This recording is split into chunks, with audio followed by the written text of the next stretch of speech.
नमस्कार दोस्तों, आज सुनिए मालती जोशी जी की कहानी साथी। दाल पीसते पीसते उनका बूढ़ा शरीर हाँफ उठा था। हर आहट पे वे चौंक उठती थी, कभी इस आशा से कि रामलाल होगा, कभी इस डर से कि बहू रानी क्लब से न लौट आई हो। यूँ देखा जाए तो बहू रानी बेचारी कभी कुछ कहती नहीं, खुद ही आगे बढ़ बढ़कर उनकी हर इच्छा, हर ज़रूरत को पूरा करने की कोशिश करती, पर फिर भी कभी कभी संकोच ही हो जाता है। पिछले हफ्ते से बाबूजी 2-3-4 बार कचौड़ी खाने की बात कह चुके हैं। यूँ यह कोई बड़ी बात नहीं थी, लेकिन उनकी खांसी बढ़ जाने के डर से इधर तली हुई चीज़ें करीब करीब बंद सी हैं। माँ जी इस बात के औचित्य को समझती न हो ऐसा भी नहीं, फिर भी बाबूजी का यूँ ज़रा सी चीज़ के लिए तरसते रहना उन्हें अपार कष्ट पहुँचाता है। इसीलिए आज उन्होंने मुंह अंधेरे उठकर दाल भिगो दी थी। बहू रानी के क्लब में जाने के बाद मैदा गूँथ कर रख दिया था और दाल पीसने बैठ गई थी। वे सारी सामग्री तैयार रखना चाहती थी, जिससे प्रोग्राम में हेर फेर की गुंजाइश न रहे। घड़ी में 4:30 बजे रामलाल तथा बहू रानी ने एक साथ ही रसोई में प्रवेश किया। ये क्या हो रहा है माता जी? रामलाल ने सिल लोढ़े का चार्ज लेते हुए पूछा। थोड़ी कचौड़ी बना लेंगे आज।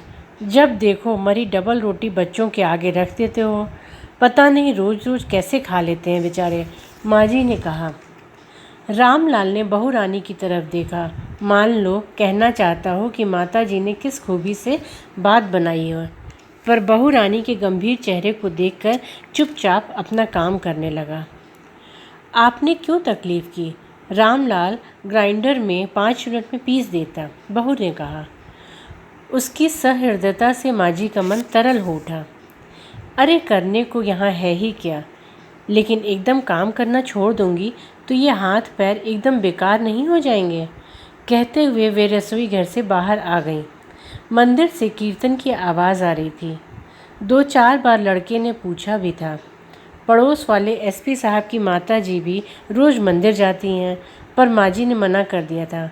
कह दिया था मेरे तो काशी विश्वेश्वर घर में ही है। तब शर्म भी आई थी, बहू क्या सोचती होगी कि बुढ़ापे में भी इन्हें घर का मोह नहीं छूटता। वे क्या करें, सचमुच ही उनका घर से पाँव नहीं निकल पाता। माँ जी कचौड़ियाँ गरम गरम बन रही हैं, आप और बाबूजी खा लीजिए ना, बहू रानी पास खड़ी होकर बड़े प्रेम से कह रही थी। आ जाने दो बच्चों को, उनके साथ खा लूँगी। हाँ, अपने बाबूजी को तुम दे आओ, माँ ने कहा। जब भी खाने की कोई चीज़ बाबूजी के कमरे में भेजनी होती तो वे बहू रानी को ही भेजती। बहू जब माथे का पल्ला खींचकर बड़े अदब से ट्रे लेकर कमरे में जाती तो गर्व से उनका सीना फूल उठता। लगता कि इस वक्त हर कोई आकर देखे कि उनकी बहू कितनी सुशील है। मेजर की बेटी है, कलेक्टर की बीवी है, पर ज़रा सा भी गरूर नहीं है। बाबूजी को भी अच्छा लगता है कि बहू उनकी सेवा कर रही है, उन्हें नौकरों के भरोसे नहीं छोड़ दिया गया है। शाम हुई और बच्चे किलकारियाँ मारते हुए घर में दाखिल हुए। बहू रानी को बच्चों में उलझा देखकर माँ जी बाबूजी के लिए फिर एक प्लेट भर कर ले आईं। वे खा पीकर तृप्त होकर लेटे थे। और नहीं लोगे? नहीं भाई, फिर रात में खांसी चैन नहीं लेने देगी। तुम क्या रसोई घर में थी इतनी देर? मैं क्या करूँगी रसोई घर में, मुझसे भला होता है ये सब काम? अब वो तो आपकी लाडली बहू रानी है ना, जानती है कि ससुर जी को कचौड़ियाँ पसंद है, इसलिए इतना सरजाम किया है उसने। अच्छा, बाबूजी ने कहा। चेहरे पर एक तृप्ति का भाव था। माँ जी शायद इसी के लिए दिन भर से खट रही थी। वैसी की वैसी प्लेट लेकर जब लौटे तब तक लड़का भी आ चुका था। आज बड़ी देर कर दी बेटा? नहीं अम्मा, रोज़ का ही तो समय है। आज क्या कचौड़ियों का प्रोग्राम है? बाबूजी को ज़्यादा तो नहीं? अरे कहाँ खाते हैं वे, देख पूरी की पूरी प्लेट लौट आई है। वे तो खुद ही बेचारे डर डर कर रहते हैं। अम्मा ज़रा एक बात थी, बाबूजी ने अलका को बुलाया है क्या? पता नहीं रे, क्यों? देखो एकदम इस तरह से मत बुला लिया करो। अभी राखी पर ही तो नीलिमा यहाँ से गई है। तुम तो जानती हो लड़कियों का बुलाना इतना सहज नहीं है। फिर बच्चों की परीक्षाओं के दिन हैं, घर में मेहमान हो तो सब कुछ अपसेट हो जाता है। कब आ रही है वह? माँ जी ने उत्सुकता और आशंका से भरकर पूछा। लिखा है शायद अगले महीने आए। लेकिन बाबूजी से कहो अब चुप कर जाएं, आएगी तो देखा जाएगा। और उसने इधर उधर देखकर एक पोस्टकार्ड माँ जी के हाथों में रख दिया। अपनी छोटी वाली बेटी का पोस्टकार्ड देखकर वह पढ़ती रही। थोड़ी देर उनके आंसुओं में सारी लिखावट धुंधली होकर रह गई। उफ, क्या ज़िंदगी है। लड़कियों को मन भर के बुला भी नहीं सकते। इससे तो अपना गांव वाला घर अच्छा था। जब जी चाहा बुला लिया, किसी से पूछताछ करने की ज़रूरत नहीं।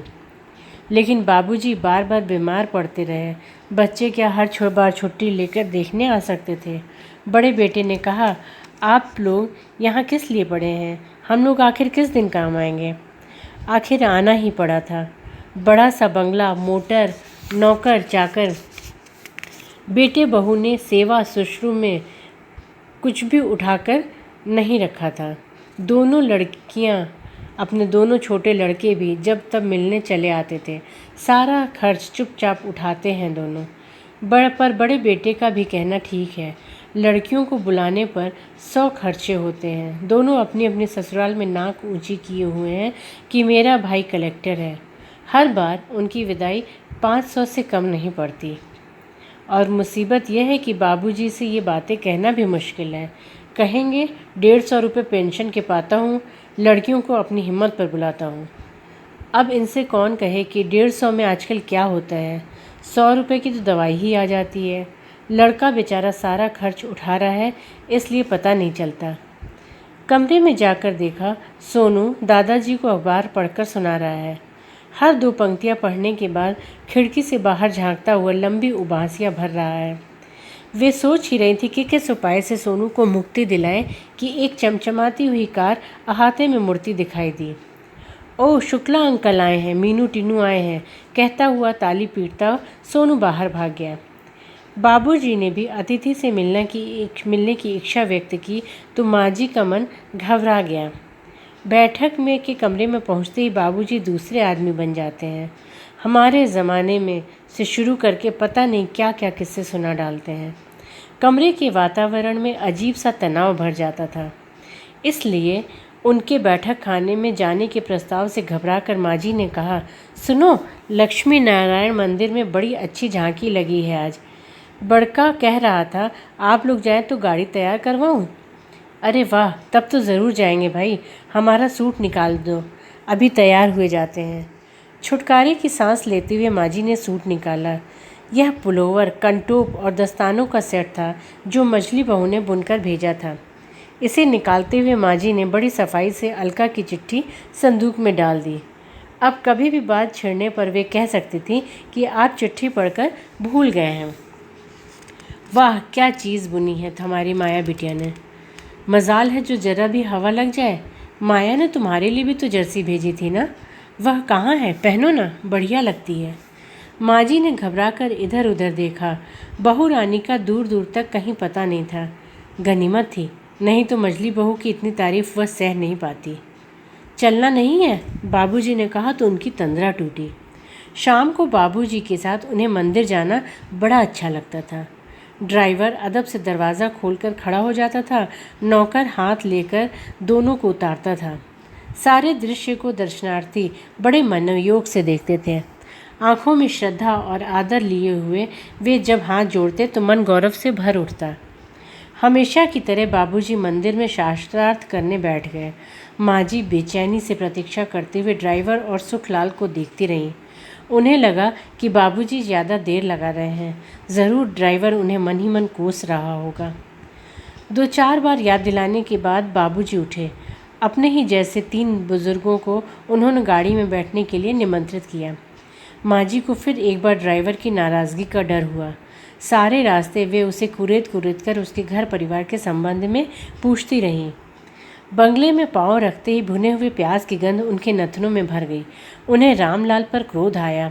कितनी बार कहा है सोमवार को प्याज मत छौंका कर, तेरे बाबूजी खाते नहीं हैं। लेकिन उसका क्या है, नौकर आदमी है। लेकिन इन लोगों से क्या एक दिन भी सब्र नहीं होता। वे भागी भागी रसोई में गईं। सब्जी प्याज में छौंक दी रामलाल। अब उन्हें क्या परोसूंगी मैं? उन्होंने रोष में कहा, हुजूर, बड़े साहब के लिए लौकी अलग बना रखी है, एक बार कहने से भूलता थोड़े ही हूँ। रामलाल ने गर्भवती से कहा। माँ जी खुश हो गई। रात को बाबूजी की थाली उन्होंने कमरे में ही पहुँचा दी। तुम यहीं खा लो, उन लोगों ने तमाम चीज़ों में प्याज डाल रखा है। उससे क्या फ़र्क पड़ता है, बाबूजी ने निरीह भाव से कहा। उन्हें नाती पौत्री के साथ, लड़के के साथ बैठकर खाना अच्छा लगता था, पर माँ जी हफ्ते में 3-4 बार किसी न किसी बहाने से उन्हें कमरे में ही खाना खिला देती थी। उन्हें मालूम था कि बाबूजी के होने से बहू को बैठने में दिक्कत होती थी, बच्चे भी उतना खुलकर हंस बोल नहीं पाते थे। माँ जी के सामने आखिर बाबूजी को झुकना ही पड़ा। उन्हें खाना खिलाने के बाद उन्होंने खुद खाया, फिर बाबूजी को टॉनिक, गोली और गोली के साथ दूध दिया, फिर उनका बिस्तर ठीक किया, दिन भर की मुड़ी तुड़ी चादर ठीक की, सिरहाने, मफलर, कंटोप बिस्तर के नीचे चप्पलें रखी, स्टूल पर थर्मस में गर्म पानी, खांसी दबाने के लिए प्लेट में मुलैठी, लौंग और मिश्री के टुकड़े रखे। उन्हें बिस्तर पर लिटाने के बाद ही माँ जी को चैन मिला और फिर एकाएक उन्हें लगा कि वे बहुत थक गई हैं।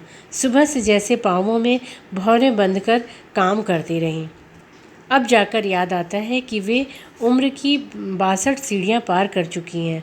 हमेशा जैसी मेहनत करके बस की नहीं रहीं, उनके बस की नहीं रही। बड़ा लड़का रोज़ की तरह जब कमरे में आया तब वह पाँवों पर आयोडेक्स मल रही थी। लाओ, मैं मल दूँ, उसने हाथ से शीशी छीनते हुए कहा। क्यों दिन भर हाय हाय करती रहती हो? कितनी बार कहा है कि बस बैठकर हुक्म किया करो, देखो बहू कुछ करती भी है या नहीं। कहाँ करती हूँ रे कुछ, उन्होंने कहा, पर उन्हें अच्छा लग रहा था। उनके थके शरीर को उसके बलिष्ठ हाथों का आधार बड़ा अच्छा लग रहा था। सुबह 8 बजे से पहले उठना नहीं कहकर जब वह चला गया था तो उन्हें बड़ा अच्छा लग रहा था। अपने भाग्य पर उन्हें ईर्ष्या हुआ है। कभी सोचा भी नहीं था इतनी बड़ी गृहस्थी इतनी आसानी से पार हो गई। तीनों लड़के पढ़ लिख गए, ऊंचे ओहदों पर पहुंच गए। लड़कियां खाते पीते घरों में चली गईं। बहुएं भी आई तो सुंदर, सुशील। कभी किसी ने लौटकर जवाब नहीं दिया। आदमी को और क्या चाहिए? बस भोलेनाथ, अब इस भरे दरबार में से मुझे हाथों हाथ उठा लो, यही प्रार्थना है। उन्होंने दोनों हाथ माथे से टेक कर कहा। लेकिन उनकी बंद आँखों के सामने असहाय एकाकी बाबूजी की मूर्ति नाच उठी और उन्हें लगा बुलावा आ ही गया तो क्या वे निश्चिंत मन से जा सकेंगी। धन्यवाद।